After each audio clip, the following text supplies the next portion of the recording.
April 4, 1944. Kohima Ridge, northeast India. The jungle was silent, except for the crack of a single rifle. Captain John Randall pressed his back against a shattered tree, the ground trembling beneath him as Japanese shells hammered the ridge. Below him, a thin line of British and Indian soldiers held their breath, exhausted, starving, surrounded. This was the moment the empire stood inches from collapse. If you want more forgotten history brought to life, hit subscribe and turn on notifications. Just weeks earlier, Japan had launched Operation Yugo, a massive invasion aimed at breaking into India. Their goal: cut British supply lines, spark a rebellion, trigger the fall of the Raj from within. Kohima, a small hilltop town almost no one in the world had heard of, now stood between Japan and the vast plains of Assam. Lose this ridge, and the road to India would lie open. For the Allies, it wasn't just a battle for territory. It was a battle for the future of South Asia. The Japanese 31st Division surged through the forest, confident from years of victory.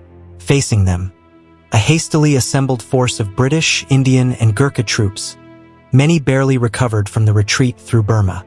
By early April, Kohima's defenders were forced back again and again, until they clung to a narrow ring of trenches around the deputy commissioner's bungalow.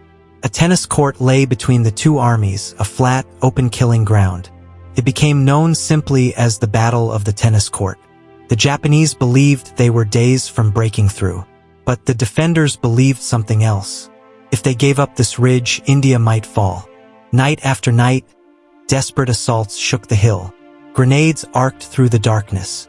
Machine guns spat fire across the tennis court. Men fought at arm's length, bayonets, shovels, fists. At dawn on April 18th, the British 2nd Division broke through the mountain road and stormed into the ridge. Reinforcements poured forward. Gurkhas swept the slopes with fierce counterattacks. The encirclement shattered. By June, the Japanese line collapsed, starving, out of ammunition, unable to press deeper into India. Kohima was saved. Historians would later call it the Stalingrad of the East. Turning point, a moment when the tide of war finally shifted across the entire Asian theater. And yet, this ridge, these trenches, this forgotten tennis court, rarely appear in the grand story of World War II.